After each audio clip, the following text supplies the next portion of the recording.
Je dois dire que son Excellence Joseph Kabila Kabange n'appartient plus aux Katangais.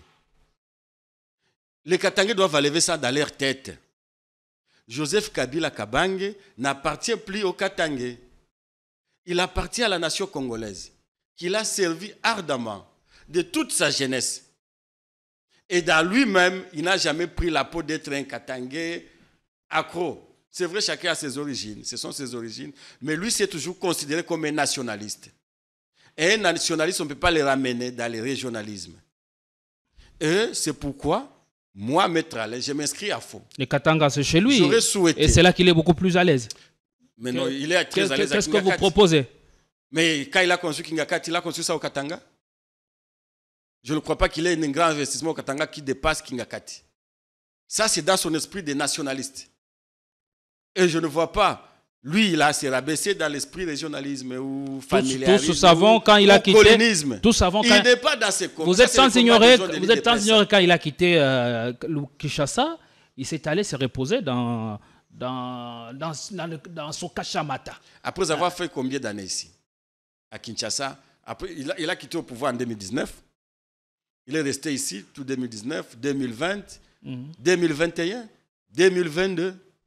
2023, au mois de juillet, qu'il quitte pour aller au Alors, nous savons dans quel contexte il a quitté Kinshasa. Est-ce que les contextes n'est-il pas toujours de mise? Voilà. Est-ce que ces contextes aujourd'hui ne lui permettent pas de se sentir plus à l'aise au Katanga qu'à Kinshasa? Quitter même Kinshasa, pour moi, ça n'engage que moi, c'était par contrainte sécuritaire. Mais il ne voulait pas quitter. Et il savait que s'il restait à un certain moment, les gens qui lui cherchent noise pouvaient commettre des histoires. Et c'est comme ça que, comme c'est un citoyen qui aime la paix, il avait accepté de se retrancher, disons de se retrancher vers le Katanga.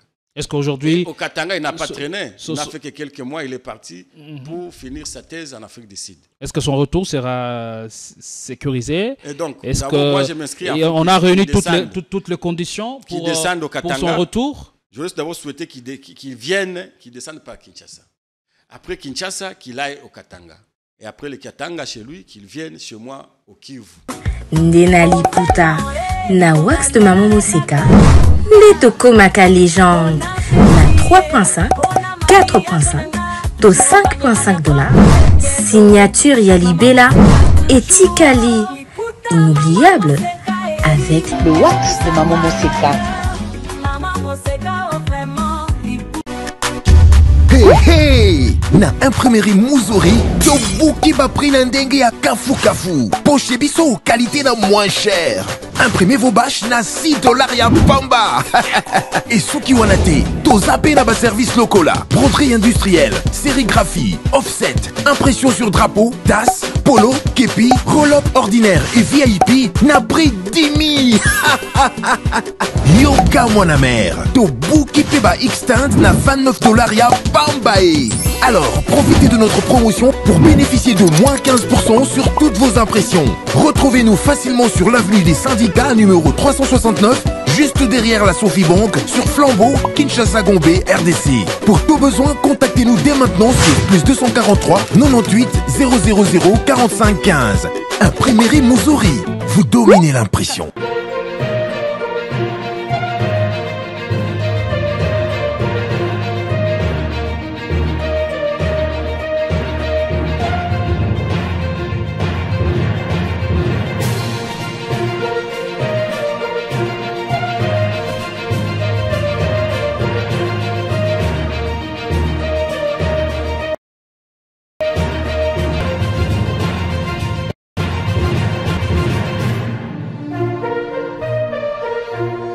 Merci, vous êtes nombreux à nous regarder.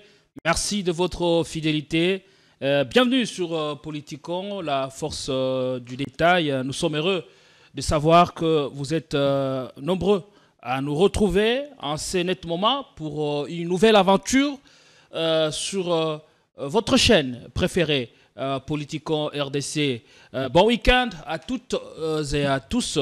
Et si vous nous regardez pour la première fois, abonnez-vous et activez la cloche des notifications pour ne rien rater ici, car nous produisons des émissions qui participent à consolider la démocratie, la jeune démocratie dans notre pays, en République démocratique du Congo. Bienvenue, le menu est garni autant que l'invité qui a accepté de répondre à notre invitation. Et l'actualité est vaste et on va revenir sur l'actu de 24 dernières heures. La province du Sud Kivu serait-elle déjà en faillite? Cette province est en train de faire une chute aux enfers. Depuis l'arrivée du nouveau gouverneur Jean-Jacques Pouroussi, rien ne semble aller sur terrain. Et pas plus tard qu'il y a quelques heures, le gouvernement provincial a fait appel aux contributions financières pour aider la province à se retrouver. Et cet argent va participer ou va aider la province dans de travaux de développement et de reconstruction de la province. On va revenir sur cette question avec un invité qui a des réponses à toutes les questions concernant la province du Sud Kivu qui est en train de s'endormir. On va faire un aperçu sur ça. Joseph Kabila annoncé dans le jour qui viennent par la fondation katangaise, et les Katangais sont très mobilisés à recevoir sur leur sol l'ancien chef de l'État Joseph Kabila. L'ancien chef de l'État Joseph Kabila Kabange n'était plus au pays depuis près d'une année après avoir quitté Kinshasa en juillet 2023. Il s'est concentré sur la préparation de sa thèse doctorale à l'étranger, précisément en Afrique du Sud. Et la nouvelle de son retour programmé fait déjà bel écho dans plusieurs camps et ça fait débat. On va revenir sur ça avec beaucoup de détails. Le gouvernement souminois, après 100 jours dans les durs, les députés nationaux décident enfin de sortir de leurs gants pour fustiger l'inefficacité du gouvernement souminois après plus de 100 jours. Quel avenir pour le gouvernement souminois? Un problème de coordination ou de pilotage? Ce sont les questions auxquelles notre invité va devoir répondre. Nous avons le réel plaisir de recevoir sur ce plateau Maître Alain Chamavou. C'est toujours un réel plaisir de vous recevoir. Merci, bienvenue. Merci beaucoup, merci encore pour l'invitation. C'est un plaisir de partager avec vous l'actualité d'aujourd'hui. Comment vous allez d'abord? Je vais très mal. Malgré les menaces ont cessé? Non, je vais très mal, pas par rapport à ma modeste personne. Par rapport à la crise? Par rapport à la crise et à la faillite de la province de Sud Kivu. Je n'en ai pas deux. C'est celle qui m'a vu naître. C'est celle qui m'a vu grandir. C'est celle qui m'a vu étudier. C'est celle qui m'a vu me marier. C'est celle qui a vu mes 2 enfants naître. Et donc, tout je dois à cette province. Malheureusement, on m'interdit de parler de cette province, même quand elle est en train de mourir. Et j'ose parler de cette province. Je vis une citation directe au tribunal d'épée de Gombe ici, initiée par M. Bahati Lukwebo. Motif pris parce que je vais parler seulement de la province du Sud Kivu. On en avait longuement parlé lors de la précédente émission. Est-il revenu sur sa décision? Mais vous voyez Bahati qui est en train de vouloir faire engouffrer la province, revenir sur sa décision pendant que l'Union sacrée est désorganisée, pendant que le pouvoir lui laisse, et les services de sécurité, et les services de renseignement lui laissent les champs libres. Mais je me pose la question, y a-t-il encore un pouvoir dans ces pays? Vous imaginez, le gouverneur du Sud Kivu arrive, il trouve qu'il y avait un budget. Lui-même fait un meeting au stade des Martyrs, disons au stade de Kadutu, où il dit qu'il a mobilisé, en un seul mois, il a mobilisé plus d'$1 million. Et qu'il avait dit chaque mois, il serait en train de mobiliser autour de $5 millions. On comprend qu'il a consenti d'énormes efforts de son arrivée à la tête il a mobilisé de l'argent de la province. Et lui avait donné un montant de $6 millions. Et maintenant, les $6 millions sont partis où? Qu'il avait mobilisé. Sans compter l'argent de rétrocession qui est venu de Kinshasa. Mais cet argent, nous l'avions dénoncé.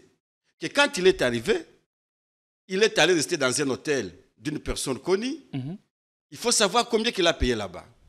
Il est allé rester à sa résidence. Il a pris une grande partie, on ne sait même pas combien, parce qu'il n'y avait pas une passation des marchés publics, où on a commencé à réflexionner une maison, sa résidence. Et quand vous dénonciez de ça, personne ne vous prenait au sérieux. Personne. Mais maintenant, tout l'argent... Aujourd'hui, les indicateurs sont en train de prouver réellement que la province... Tout l'argent a été pillé. Uh-huh. L'argent, la population s'est acquittée de ses obligations. L'argent mobilisé a été dilapidé tout juste après. J'y arrive. La population qui aime cette province a mobilisé l'argent. Elle a payé. Les assujettis se sont acquittés de leurs obligations. Ils ont payé les taxes, les impôts et tout. L'argent est entré dans le trésor public. Mais comme à côté, il y a une autorité immorale qui n'aime pas sentir l'odeur de l'argent, il a tout pris. Et la province est restée main vide. Voici maintenant le gouverneur qui est en train d'appeler à des aides humanitaires. Comme si la province... Donc aujourd'hui, le gouverneur se retrouve dans une situation qui ne sait plus lui-même maîtriser. Je vous dis, j'apprendrai que quand il était parti à Goma, dans les histoires de Dey, et après qu'il ait vu comment les caisses de l'État étaient en train d'être vidées sans qu'il n'ait le pouvoir d'arrêter, il aurait piqué une crise. Et maintenant là, il serait en Belgique pour des soins appropriés. Pourquoi? Parce qu'il constate, vous êtes gouverneur de province, mais une personne... Donc il n'en croyait pas ses yeux. Non, une personne qui vous a placé là-bas, demande un crédit de 5 millions de dollars au nom de la province de Sud Kivu, sans vous associer, vous les gouverneurs. Et l'argent serait sorti, vous n'avez même pas un mécanisme d'arrêter cela. Et on vous intimide que c'est nous qui t'avons mis là-bas. Si tu n'acceptes pas ce que nous faisons, nous allons te faire chasser. Et j'apprendrai que le gouverneur serait parti. Là, j'ai mis au conditionnel. D'abord, il est parti, il n'est pas au pays. Il est parti pour les soins en Belgique. Mais il semblerait qu'il pourrait démissionner à partir de la Belgique parce qu'il n'est pas d'accord avec cette faillite organisée par son autorité immorale. Vous qui connaissez très bien l'homme, le nouvel homme fort de la province du Sud-Kivu, même s'il ne l'est pas lorsqu'on voit la façon dont la province est gérée, parce qu'il y a des pesanteurs, des pressions politiques qui le forcent à ne pas implémenter sa vision et sa politique de gouvernance à la tête de cette province. Donc, en réalité, le leadership de l'homme en soi ne pose pas problème. Non, non. L'homme a des qualités, des capacités managériales indiscutables. Éprouvées. Indiscutables. L'homme, le professeur Pouroussi Jean-Jacques, qui d'ailleurs moi-même je côtoyais, je le connais très très bien, plein de capacités, plein de stratégies et une vision claire.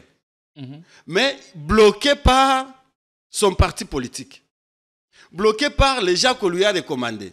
Vous imaginez, on prend celui qui était financier au Sénat ici, celui qui était conseiller financier de l'ancien président du Sénat. L'ancien président du Sénat le prend, il l'envoie au Sud Kivu comme conseiller financier du gouverneur. Et là-bas, ils sont l'œil et l'oreille du président du parti. Tous les services financiers, tous les services générateurs d'argent ou tous les services qu'on appelle les assiettes, notamment les services de DPMR et tous les services, que ce soit antifraude, que ce soit celui d'investigation, on importe des gens de la famille biologique.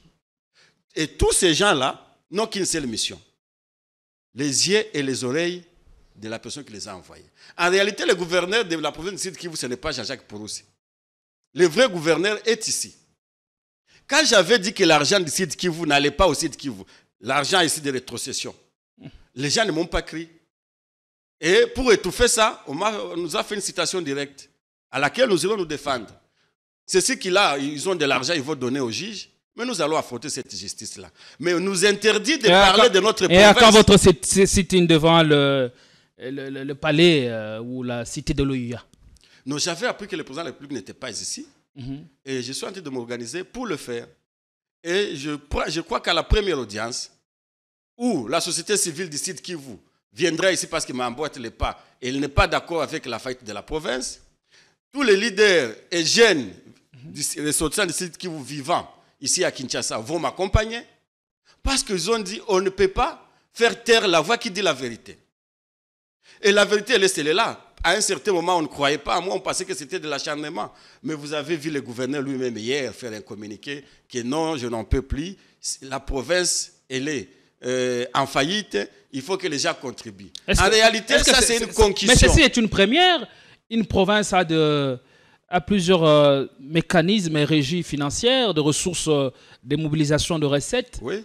Mais comment encore recourir à cette population? Parce que cette population s'acquitte de ses devoirs. Et quand on sait que la situation n'est pas résolue, quel risque il y aurait à contribuer et que cet argent ne servirait pas à grand-chose? Non, déjà, la population s'est acquittée de leurs devoirs. Vous savez que nous sommes dans un pays qu'on appelle État de droit et qui ne devrait être régi que par des lois. Il y a un cadre légal pour qu'un citoyen contribue, au développement de son pays. Et il contribue à travers les taxes et les impôts. Tout à fait. Alors, la population a payé ses taxes et ses impôts.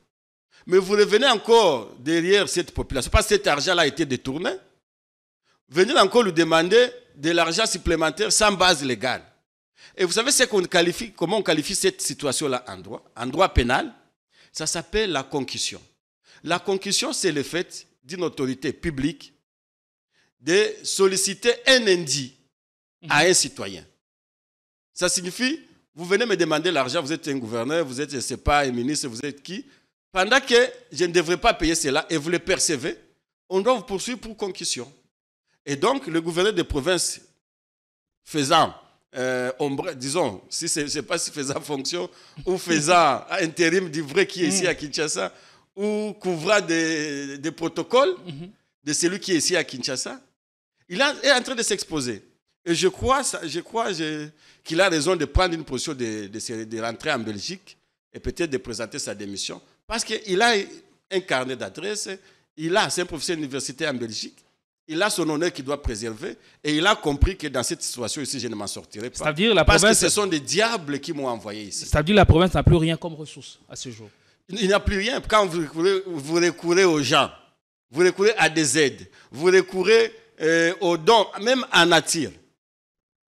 Vous savez que l'Est du pays, c'est une partie sinistrée, qui avait été déclarée sinistrée.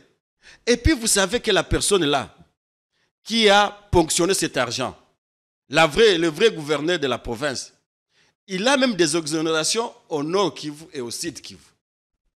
Aujourd'hui, nous disons que le Rwanda, c'est notre ennemi. Mais le ciment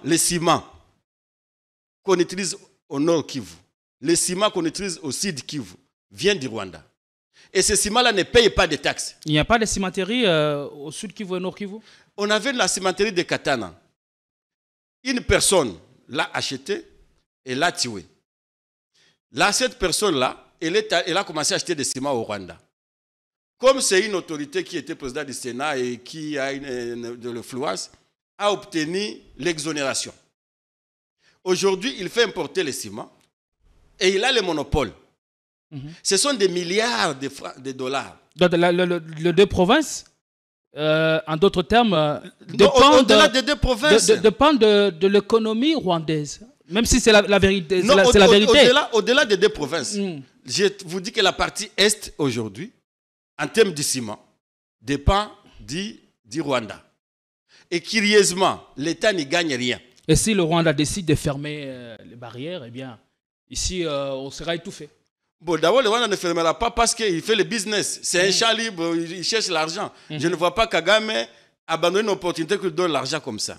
Mais maintenant, c'est un autre pays. Comment on peut donner le monopole à une personne, déjà une personne publique, qui lui interdit de faire le commerce? Quand vous êtes une autorité, ministre, député, sénateur, il vous interdit de faire le commerce. Au-delà de ça, on vous donne une exonération. Comme si vous étiez sinistré. Comme si vous êtes invulnérable. Vous êtes opérateur économique. Alors que vous êtes un opérateur économique assis. On vous donne une exonération et vous faites tuer l'entreprise locale qui a engagé des Congolais. Parce qu'à la cimenterie de Katana, il y avait plus de 2000 agents qui travaillaient. Tous ces agents là-bas ont été chassés, mis à ce qu'on appelle congé technique, même si c'est un terme qui n'existe pas dans la loi. Et certains m'ont saisi pour être leur avocat en fait de réclamer leur décompte final. Mais vous allez initier une action en justice contre... Et aucun projet de relance? Vous allez initier une action en justice contre Bat. Quand est-ce que vous gagnerez? D'ailleurs, déjà, moi, quand on voit une citation d'être contre moi, c'est ce que ça va passer comme lettre recommandée à la poste. Mais je vais dire une information, il faut couper cette partie et l'envoyer au ministre Moutamba. Parce que j'ai cherché à le rencontrer, je ne l'ai pas encore rencontré. Devant la Cour de cassation ici, sous RPP 789, je fais condamner 3 juges de grande instance. Ces juges-là ont été condamnés à la Cour de cassation. Leur jugement de Bukavu, qui était monnayé parce que Bati devait me faire arrêter, a été annulé. Mais posez-vous la question, où est cet arrêt-là de la Cour de cassation? Où est le dossier physique sous RPP 789 porté disparu? L'arrêt a disparu comme par miracle. Porté disparu. Et quand je vois les gens s'attaquer sur, je l'appelle pauvre ministre, je m'excuse, parce que c'est comme s'il est abandonné à son triste sort. Le ministre Moutamba? Moutamba, oui. On dirait que c'est la guerre de tous contre lui. Mais on l'accuse aussi de populisme. Peut-être la manière dont tu le fais, qui ne plaît pas à beaucoup de gens. Mais déjà, ce qu'il fait, ce qu'il dénonce, c'est ce que nous dénonçons. Alors, je lui fais porter ces faits-là pour qu'il sanctionne. Pour qu'il sanctionne. Je l'ai déjà saisi par écrit. Comment un dossier peut disparaître à la Cour je parle de la Cour de cassation, c'est la haute cour qui coiffe les juridictions de la République démocratique du Congo. Et donc, elle est créatrice de jurisprudence. Et donc, quand on sait qu'un dossier peut se perdre, un dossier dans lequel il y a un jugement, peut se perdre dans la Cour de cassation, ça, ce sont des faits très, très, très graves pour notre pays. Le ministre doit parce vraiment, que dans toutes les provinces, dans toutes les juridictions, les dossiers vont commencer à disparaître. On vous a condamné, vous avez $10,000, vous donnez là-bas, et les jugements ont brûlé, et les PV et tout, ça devient des jungles. Quelqu'un me faisait faisait comprendre que c'est devenu une monnaie courante à ce niveau-là, et des dossiers disparaissent pour des bagatelles sommes de 50 000 et même plus. Oui, parce que dans mon dossier, je ne parle que de mon dossier. Et je suis avocat. De surcroît, on me les fait. Avocat. Maintenant, combien de fois on ne le fera pas? Si on l'a fait à un arbre sèche, à des arbres secs, qu'est-ce qu'on fera? Et donc, c'est très grave. Voilà. Et je vous dis une chose, le comble que ça s'est passé à la Cour de cassation. Si c'était peut-être à une cour d'appel, ou à un tribunal de grande instance, ou à un tribunal de paix, peut-être on comprendrait. Mais à la Cour suprême de justice, ça signifie que ça s'est fait dans toute la République, et c'est officiel, et j'en parle ici, et ça s'est fait à Kinshasa, dans la capitale. Imaginez-vous maintenant si vous êtes à Katakokombe, qu'est-ce qui s'est fait là-bas en termes de justice? C'est pourquoi ces cas ici devraient être sanctionnés. Parce que les auteurs sont connus. Les gens qui étaient derrière sont connus.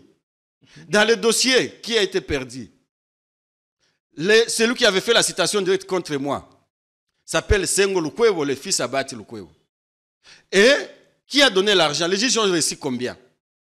Alors, on vient à la Cour de cassation. Ils viennent, on trouve que les jugements étaient flagrants. À l'origine de la disparition de ce jugement sont connus. Sont connus. Sont connus. Monsieur le ministre, monsieur le président de la République, le ministre avait dit que le régime des intouchables est terminé. Mais regardez l'intouchable qui a même fait disparaître un dossier. Parce que les sénateurs... Voilà, ce jugement est important parce que le jugement, vous avez obtenu un jugement condamnant les 3 juges qui avaient rendu un verdict unique contre vous. Ça veut dire que vous avez gagné la cause devant la Cour de cassation. La Cour de cassation. Sous RPP, je donne le numéro pour qu'ils aillent vérifier. RPP 789. Voilà. À prise à partie. Alors, on va revenir un mot sur la province du Sud Kivu qui s'émeurt. Et donc, dans cet environnement-là, quelle devait être la solution? Donc, point de besoin de laisser la province entre les mains de ceux qui la dirigent aujourd'hui. Aujourd'hui, la province du Sud Kivu, c'est comme dans la Bible. On avait trouvé un papa, un marchand qui allait faire ses commerces. Et en coup de route, il trouve 3 brigands. Et les brigands lui ont roué des coups. Ils l'ont laissé à demi-mort. La première personne est arrivée, il est passé. La deuxième est passée. Et la troisième est passée. Et la province, c'est ce qu'est devenu la province. Aujourd'hui, elle s'amère. Personne, ni le président de la République, il connaît la situation. Vital Kamerhe connaît la situation. Personne, malheureusement, ne s'en préoccupe. Katintima connaît la situation. Je ne parle que des gens qui sont à l'Union sacrée là-bas. Et les services de renseignement connaissent la situation. Les services, ce n'est pas des MIAP connaissent la situation. Alors moi, un pauvre citoyen qui en parle, je suis sous le coup de justice. Et on va donner l'argent aux juges parce qu'ils sont habitués à ça. Parce qu'on sait que si on ferme ma bouche, derrière moi, il y a beaucoup de gens qui croient en moi. Derrière moi, il y a des gens qui vont être intimidés. Ils vont dire, si on fait ça à un avocat, maintenant, à moi, un pauvre qui ne connaît même pas la loi, qu'est-ce qu'on fera? Allez, merci. Donc, ce sont des actes de caractère intimidant. Et curieusement, et les autorités du pays, personne n'en parle. On voudrait voir demain que les jeunes du Sud Kivu aillent dans des groupes armés pour que Kinshasa puisse se réveiller. Voudrions-nous voir demain que les gens se réveillent et peut-être faire des actions contre la loi pour que le pouvoir en place se réveille? Le gouverneur lui-même, qui est là, dit que la province n'a plus l'argent, soit de demander des aides. Dans un pays d'un budget de 16 milliards, maintenant, où est parti cet argent? Donc c'est un mauvais démarrage, un mauvais départ pour le gouverneur. Je vais proposer peut-être des solutions au président de la République. La première solution, c'est d'arrêter l'hémorragie. Arrêter l'hémorragie, ça signifie faire arrêter le gouverneur et tous ses complices au service de DEMIAP ou à l'ANER. Ces complices sont connus. Alors, il y a un vice-gouverneur qui est là-bas. Lui laisser assumer l'intérim en attendant qu'il y ait des élections de nouveaux gouverneurs. Si pas cela, j'encouragerai le gouverneur qui, d'ailleurs, j'ai appris qu'il serait en train de vouloir déposer sa démission. Donc, pour lui, il n'est pas possible de s'affranchir du clan. Il ne sait pas le faire.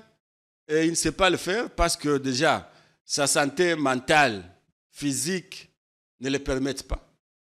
J'ai appris qu'il serait malade et qu'il serait parti se faire soigner et qu'il serait tombé en syncope. Donc déjà, sa santé mentale, physique est un peu affaiblie. Allez, bon, pour dire qu'on n'a pas de l'espoir à faire changer les choses. C'est bien triste, dommage.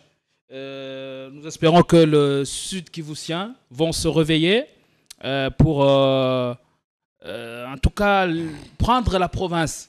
Le destin de la province est entre leurs mains. Ils doivent se réveiller pour que cette hémorragie finisse. Alors, avant de continuer, on va prendre le deuxième sujet de l'émission. On va d'abord prendre la page publicitaire, puis on revient pour continuer l'émission en abordant cette fois-ci le deuxième sujet de l'émission. Ouais, s'il te plaît, j'arrive dans 20 minutes là. Enfin, qui nous bloque la route? Plaque, et ça bâché pourquoi? Bon, ce que ça véhicule volé. Mais enfin. Bon, ce que ça véhicule volé. Papa, tika, on bâché plaque pourquoi? Non, Papa, boya boy, excellence au binga. Non, non, service, yozo buskilingai, tokomona. Mes respects, son excellence. Monsieur, c'est quoi le problème? Vous savez à qui vous parlez? J'ai une réunion très importante avec les bailleurs de fonds. Au bâché plaque, et c'est interdit. N'a qu'à golongola yango. Oh, papa, tika bazope. Oui, quoi? Au coquille Kosimba, agent de l'ordre n'a tenu et ça interdit. Force laisse à la loi. Allons-y, moutou keke fourrière. J'ai une très bonne nouvelle pour vous. Si vous êtes à l'étranger et que vous souhaitez envoyer de l'argent à vos proches qui sont ici au pays, voici l'application qu'il vous faut. SendWave. C'est ultra rapide, sécurisé et surtout sans frais d'envoi. Vous avez surtout l'avantage de gagner jusqu'à 10 € dès votre premier transfert si vous utilisez mon code promo TATOU24. Hey, na imprimerie Muzuri, tobuki ba prix na ndenge ya kafu. Poche biso qualité na moins cher. Imprimez vos bâches na $6 ya pamba. Et souki wanate, tozape na ba service lokola, broderie industrielle, sérigraphie, offset, impression sur drapeau, tasse, polo, képi, roll-up ordinaire et VIP na prix 10 000. Yoka mwana mère, tobuki pe ba extend na $29 ya pamba. Alors, profitez de notre promotion pour bénéficier de moins 15% sur toutes vos impressions. Retrouvez-nous facilement sur l'avenue des Syndicats numéro 369, juste derrière la Sophie Bank, sur Flambeau, Kinshasa Gombe, RDC. Pour tout besoin, contactez-nous dès maintenant sur plus 143 98 000 45 15. Imprimerie Mouzouri, vous dominez. De retour sur ce plateau après la page publicitaire, on prend le deuxième sujet de l'émission. Le retour de l'ancien chef de l'État, Joseph Kabila, est annoncé dans le prochain jour. Eh bien, c'est la fondation katangaise qui l'a fait savoir par les biais de son président. On va en parler avec Maître Alain Chamavou. Est-ce que vous qui êtes du Front commun pour le Congo, à moins que je me trompe, voyez-vous le retour du tandem Katumbi-Kabila après 2028? Est-ce qu'une telle alliance est possible? En fait, on ne peut pas parler de l'alliance en termes de conquête du pouvoir. Parce que déjà, il y a une alliance. L'alliance, c'est la République démocratique du Congo. Ce sont les intérêts de la République démocratique du Congo qui peuvent unir, qui déjà unissent Kabila et Joseph. Disons Joseph Kabila et Moïse Katumbi. À un certain moment, on avait présenté Joseph Kabila comme c'était le démon, comme c'était Satan. Et lui, c'était... Caricaturé au sein de l'opinion. Voyez-vous? À un certain moment, Moïse Katumbi avait dit que s'il était... ils se sont qualifiés de Jida et tout ça. Mais à un certain moment, il a compris que... Après cette passe d'armes il a compris qu'il avait été induit en erreur par les Kadiosha des gens de l'IDPS. Parce que, méfiez-vous, l'IDPS, c'est un virus que si vous l'approchez, il vous infecte. Et ce virus, c'est le mensonge, c'est la calomnie. Ce sont des gens qui peuvent vous promettre des choses, des prométhazines en cascade. Et maintenant qu'ils sont au pouvoir, ils ne savent plus promettre. Alors, quand Moïse Katumbi s'est approché, au fait, Tshisekedi Mulumba, il était infecté par ce virus-là de Kadiosha. Heureusement qu'il a été exorcisé. Et il est venu demander pardon à Joseph Kabila. C'est Moïse qui avait pris l'initiative de demander pardon, ou c'était sous les auspices de prélats. Non, mais quand nous avons un conflit, vous et moi, il y a toujours une personne qui va chez la troisième pour dire non, est-ce qu'il pouvait me faire rencontrer avec mon frère Maître Alain pour que nous puissions parler.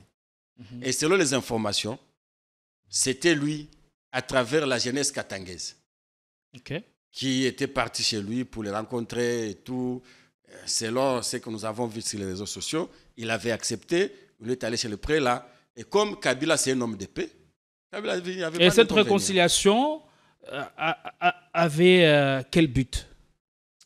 Le but, c'était d'abord de Moïse de reconnaître qu'il avait été infecté et qu'il il est guéri de ces infections là-bas et qu'il avait trouvé une personne mieux qui pouvait faire diriger le Congo que Kabila. Alors, c'est ce temps réconcilié.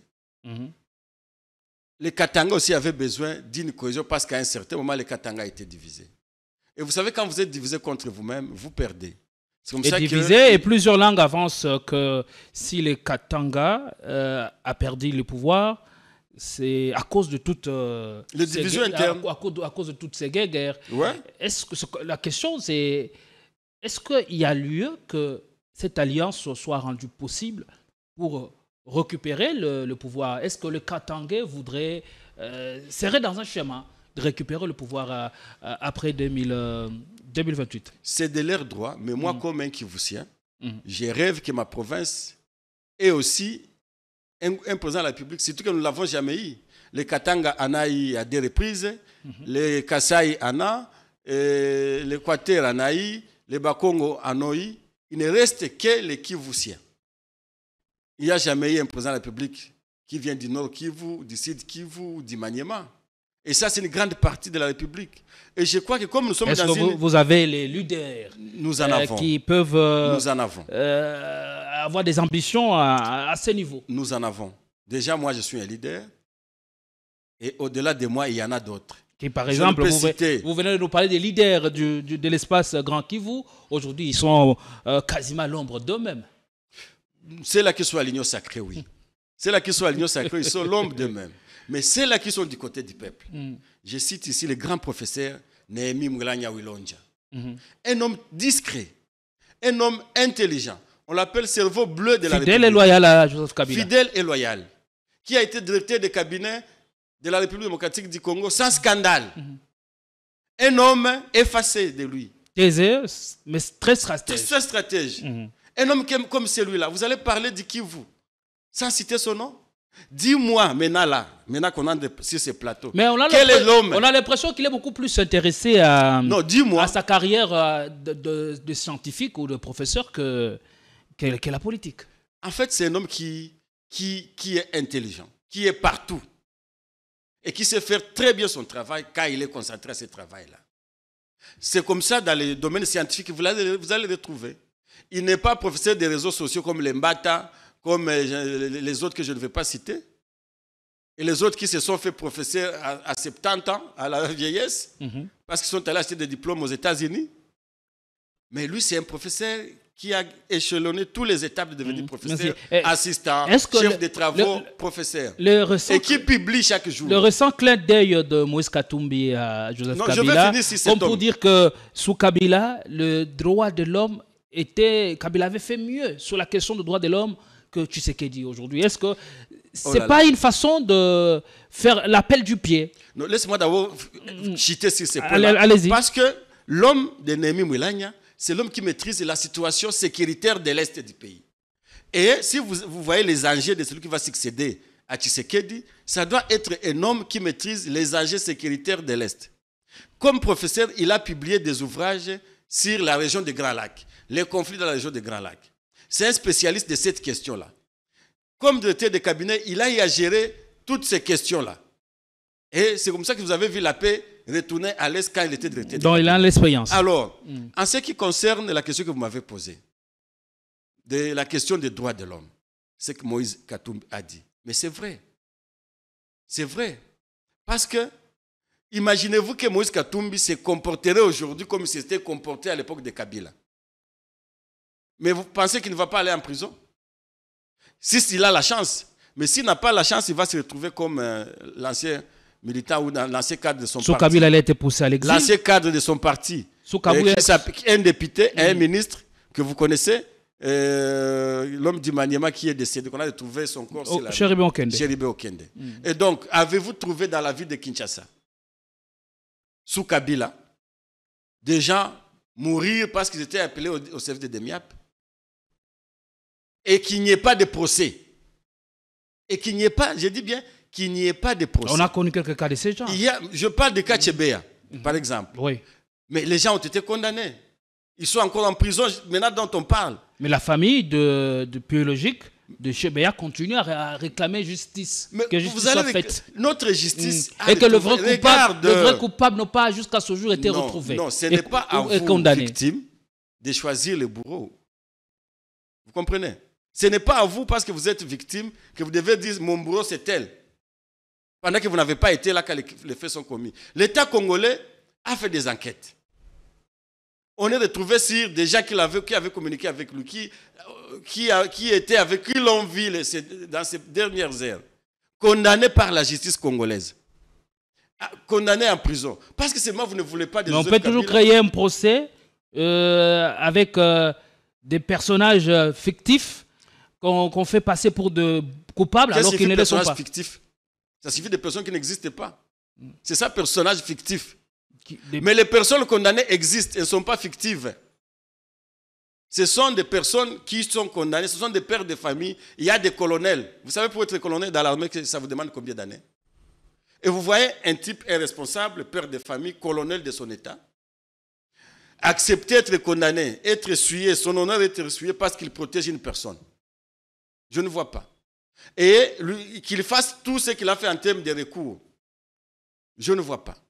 Alors si vous pouvez manipuler maintenant la justice parce que Kabila n'est plus au pouvoir, vous amenez d'autres personnes pour dire, vous allez dire ceci, pour salir seulement le nom de Joseph Kabila. Ça n'engage que vous. Mais dis-moi, dans le dossier Chéribé Okende, qui a été poursuivi? Même, bon, les enquêtes sont tous en cours. Non, les enquêtes ne sont plus en cours. Les enquêtes ne sont plus en cours. Les enquêtes ont été clôturées et on a dit ceci. Les enquêtes ont conclu à un suicide. Que Chéribé Okende se serait suicidé. Pas se serait suicidé, c'était suicidé. Ça, ce sont les enquêtes qui ont conclu à ça. Du PG, après la Cour de cassation. Mais le chauffeur est toujours en prison. Alors, je ne sais pas s'il est encore en prison. Pour quelqu'un, vous savez que le suicide n'est pas une infraction? Si vous vous tuez ici, on va m'arrêter? Est-ce qu'on va arrêter tout le monde avec nous sommes dans ce studio? Non, vous vous tuez. Alors, si vous décidez de vous tuer, ça vous regarde. Maintenant, comment on va arrêter un chauffeur pendant que les enquêtes disent que tel s'est suicidé? Et pourquoi ne faites-vous pas foi aux enquêtes Est-ce que je ne dis pas que je ne fais pas foi? Voilà. Moi, je donne seulement ce que les enquêtes ont dit. Je constate seulement qu'il n'y a pas eu un procès sur la mort de Chéribé Okende, pendant qu'à l'époque de Kabila, il y a eu des procès. Pourquoi un procès alors que la personne il y a eu des avancées. Dans les dossiers, il y a un autre qui était mort dans les marches. Il y a un major, si c'est un major qui était condamné. Dans le dossier Rossi Mukendi. Un major reconnu coupable, attrapé sur les lieux de crime, avait été condamné. Mais dis-moi, dans le dossier de l'enfant là que vous avez vu être tapé dans des marches ici, et l'enfant serait décédé. Avez-vous appris qu'il y a une personne qui a été condamnée? Voilà. Il y a un type qui est mort à la police. Le sujet. Il y a un type qui est mort à la police. On sait qu'il y a plein d'exemples. Il y a un type qui est mort à la police. Ici. Avez-vous appris qu'il y a un procès? Il y a un confrère avocat. OK? Dibao Dino Kivu. Décédé au service de DMIAPC. Merci beaucoup. Je comprends que les exemples ne sont pas exhaustifs. Voilà. Il n'y a aucun procès. Les cas ne sont pas exhaustifs. À l'époque de Kabila, il y avait des procès publics. Les gens étaient condamnés, commettaient des infractions. Mais à cette époque, c'est ce que Moïse Katumbi a dit. Que voudrait dire ce clin d'œil de Moïse Katumbi à Kabila? Ça veut dire il serait dans un schéma de préparation du retour au pouvoir. Vous savez qu'il ne lui est pas interdit d'avoir les ambitions. Il ne nous est pas aussi interdit, nous, kabylistes, d'avoir des ambitions. Et je ne vois pas quelqu'un qui a trahi, trahira toujours. Alors, qui a trahi Kabila ou Katumbi? C'est Katumbi, il est parti. On lui a tout donné, le grand Katanga. Et il était le seul gouverneur qui pouvait retenir, qui pouvait appliquer l'article, je crois, combien dans la Constitution, de faire retenir à la source. Vous dites bien qu'il a demandé, pardon et ça suffit pour que... S'il a demandé pardon, on ne peut que l'intégrer. Mais pas lui donner encore la commande. Parce que quand on lui donne la commande, il pourra trahir. Il y a des gens que vous reconnaissez loyaux autour de Kabila. Voilà. Et nous les avons cités. Et ici. Le retour de Kabila fait bel écho dans tous les salons. Et il rentrera par Lubumbashi, par l'aéroport de Lubumbashi. Je ne sais pas si c'est par avion ou par bus. Mais déjà, les Katangais sont très, très mobilisés. Même la fondation katangaise qui a eu à mobiliser toute la population à un accueil délirant à l'ancien chef de l'État. Qu'est-ce que vous en pensez en tant que membre du Front commun pour le Congo? Je dois dire que son Excellence Joseph Kabila Kabange n'appartient plus aux Katangais. Les Katangais doivent lever ça dans leur tête. Joseph Kabila Kabange n'appartient plus aux Katangais. Il appartient à la nation congolaise, qu'il a servi ardemment de toute sa jeunesse. Et dans lui-même, il n'a jamais pris la peau d'être un Katangais accro. C'est vrai, chacun a ses origines, ce sont ses origines, mais lui s'est toujours considéré comme un nationaliste. Et un nationaliste, on ne peut pas le ramener dans le régionalisme. Et c'est pourquoi, moi, Maître Alain, je m'inscris à fond. Les Katanga, c'est chez lui. J'aurais souhaité. Et c'est là qu'il est beaucoup plus à l'aise. Mais non, il est très à l'aise. Qu'est-ce que vous proposez? Mais quand il a construit Kingakati, il a construit ça au Katanga. Je ne crois pas qu'il ait un grand investissement au Katanga qui dépasse Kingakati. Ça, c'est dans son esprit de nationaliste. Et je ne vois pas, lui, il a s'est rabaissé dans l'esprit régionalisme ou familialisme. Tous savons quand il a quitté. Colonisme. Tous savons quand il n'est pas dans ces combats. Vous êtes sans ignorer quand il a quitté Kinshasa il s'est allé se reposer dans son Kachamata. Après avoir fait combien d'années ici? À Kinshasa. Après, il a quitté au pouvoir en 2019. Il est resté ici tout 2019, 2020, 2021, 2022, 2023 au mois de juillet qu'il quitte pour aller au Alors nous savons dans quel contexte il a quitté Kinshasa. Est-ce que les contextes n'est-il pas toujours de mise? Voilà. Est-ce que ces contextes aujourd'hui ne lui permettent pas de se sentir plus à l'aise au Katanga qu'à Kinshasa? Quitter même Kinshasa, pour moi, ça n'engage que moi, c'était par contrainte sécuritaire. Mais il ne voulait pas quitter.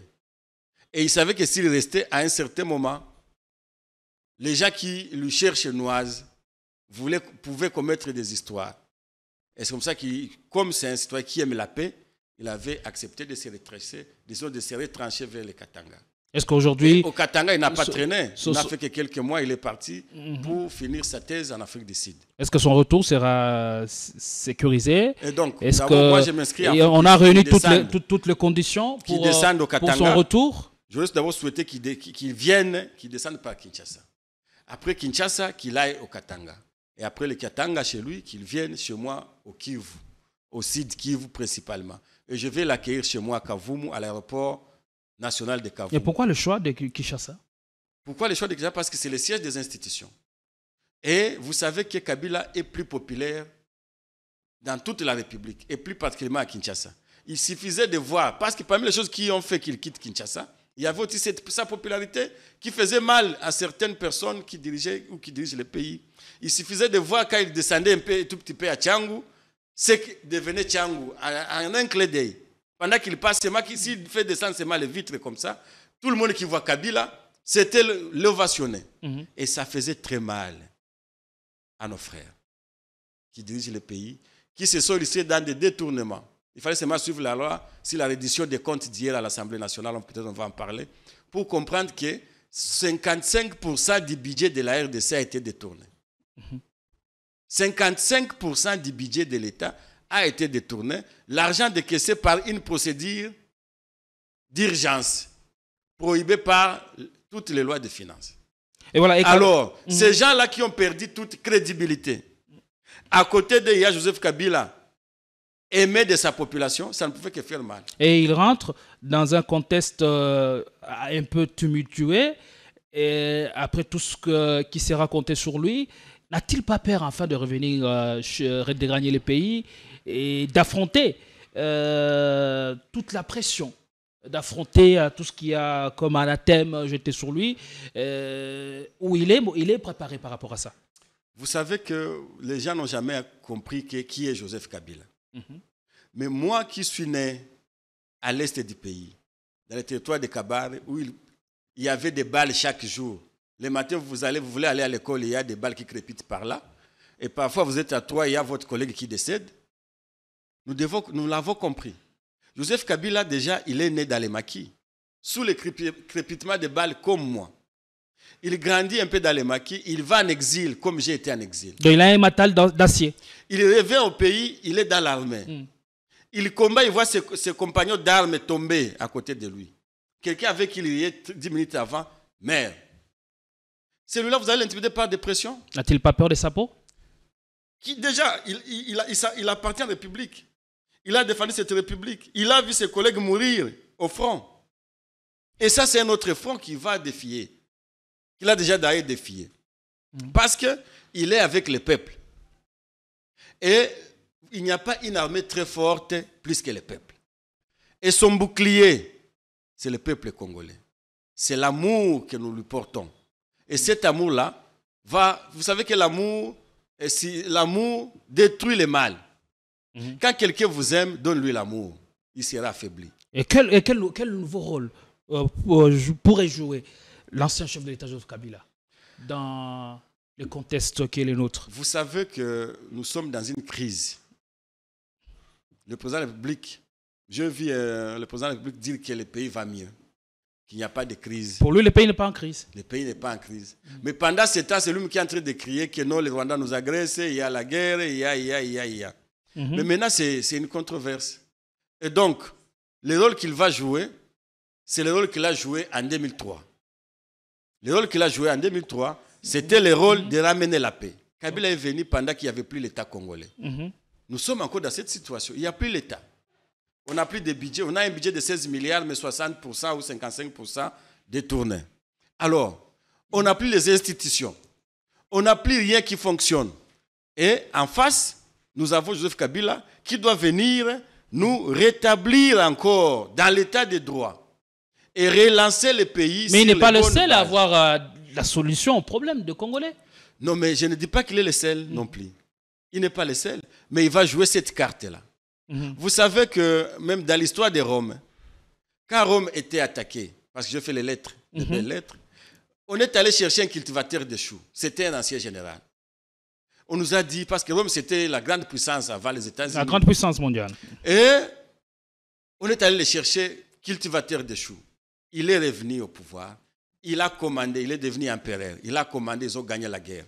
Quand ils ont gagné la guerre, il est sorti, il a mis une personne au pouvoir, il est rentré planter. Donc dans des pareils moments, dans des pareilles circonstances, il nous faut un homme Kabila viendra de ces calibres, pour rétablir les choses. Et après avoir rétabli les choses, il va placer un président qui va nous faire décoller. Merci beaucoup. Vous avez bien dit. On prend le dernier sujet, les débats qu'il y a eu à l'Assemblée nationale sur la loi des finances. Et avant d'aller plus loin, on va prendre d'abord cette intervention de quelques députés, notamment celle du député national Godem Poyi, qui a fustigé l'inefficacité du gouvernement suminois après 100 jours. Je suis toujours le document B parce qu'il il accompagne la loi rectificative. Je suis à la page 13. On dit au 30 juin 2024, il y a eu un excédent de trésorerie. Mais on constate avec regret que les enseignants sont en grève, les médecins sont en grève, les députés provinciaux n'en parlons même pas. Et j'ai appris qu'à un certain moment, même les membres du gouvernement ne recevaient pas leurs frais de fonctionnement. Nous parlons de quoi? Nous trompons qui? Avant de continuer, je voulais rappeler aux membres du gouvernement ici présents qu'aucune magie, qu'aucune prière n'envoûte un peuple affamé. Le roi David en a fait l'expérience parce que les jours de l'entrée dans le temple, il a dit consommer les pains qui étaient réservés aux sacrificateurs, tout simplement parce qu'il avait faim. Honorable Président, je sollicite votre autorisation pour que par moment que je puisse glisser en lingala. Pour que nous puissions consommer quoi? Juste pour glisser en lingala. Ah d'accord, je croyais que vous sollicitez. Voilà. Mon autorisation donc, pour consommer. J'informe les membres de notre gouvernement que pendant que vous l'avez vomé avec du champagne, la population congolaise manque de tout. Et je vous informe que si vous ne régularisez pas la paye des agents de l'État, je serai le premier à initier une motion de censure contre ce gouvernement. Nous ne sommes pas les enfants avec lesquels vous pouvez jouer pendant que vous roulez carrosse. Votre patrimoine immobilier, nous le connaissons. Ah. Vous êtes toujours dans la loi rectificative. Je suis là. Et donc, je voulais dire ici qu'on ne peut pas parler de l'excédent de trésorerie pendant qu'il y a des gens qui ne sont pas encore payés. Voilà la colère sainte du pasteur député, professeur ordinaire, Godem Poyi, Maître Alain Chamavou. Vous avez la parole. Quel problème? Est-ce que le gouvernement souminois après 100 jours, les signaux sont toujours rouges? Est-ce un problème de vision ou de pilotage? C'est tout à la fois. Vous savez, à la terre, on dit omnia, que la fraude, fraus omnia corrumpit. La fraude corrompt tout. Et la fraude a commencé par la mise en place de ces institutions, la mise en place des députés, la mise en place du président de la République, la mise en place de ces gouvernements. De ces faux-là, rien ne peut y sortir. Il ne sortira que des faux. Et donc, si aujourd'hui, l'Assemblée provinciale, l'Assemblée nationale, que je salue au moins par notamment l'honorable Poyi, qui s'est réveillé, mais il parle à qui? Il parle dans une assemblée l'assemblée qui n'a jamais été suivie. L'assemblée qui est devenue une caisse de résonance politique. Où même l'émission que nous faisons ici a plus d'importance que même ce qu'ils font là-bas. Le débat a perdu de sa saveur. Et donc, ils peuvent débat faire parlementaire.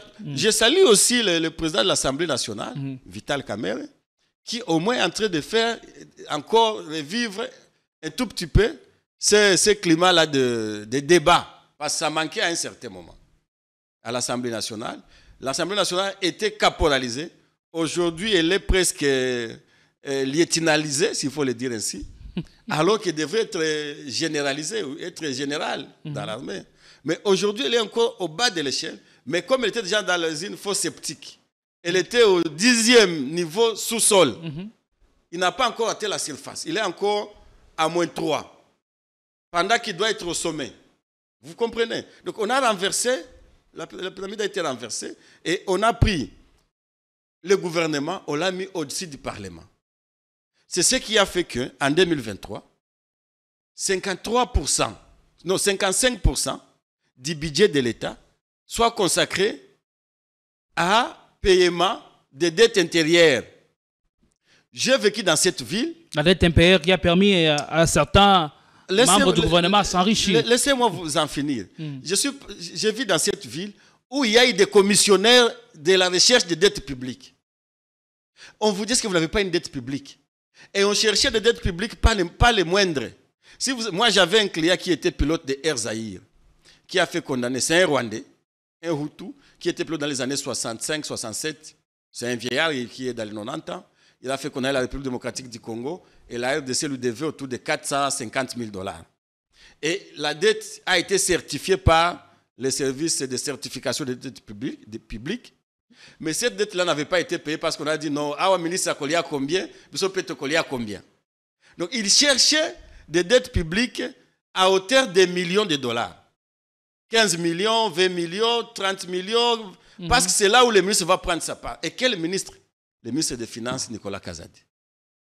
Alors, on vous dit que même le montant alloué au paiement des dettes publiques intérieures a été passé à revue. On a fait un dépassement de 555%. Alors, quel rapport par rapport au gouvernement souminois qui a besoin d'être mis en jambe? Le gouvernement souminois vient dans ce contexte-là.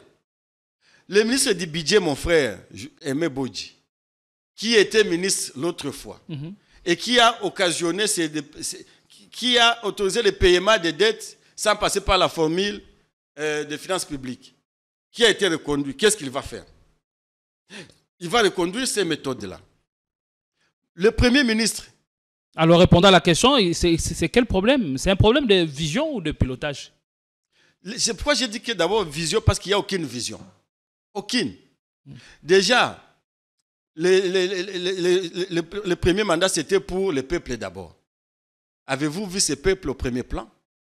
Où les militaires ne sont pas bien payés, comment on les appelle? Les enseignants en grève. Grève généralisée. Partout. Pendant qu'on parlait d'une gratuité de l'enseignement primaire. Eh bien, tous les services de l'État, tous les agents de l'État ne sont pas payés. Et ceux-là qui sont payés sont mal payés. Alors, qu'est-ce que vous dites?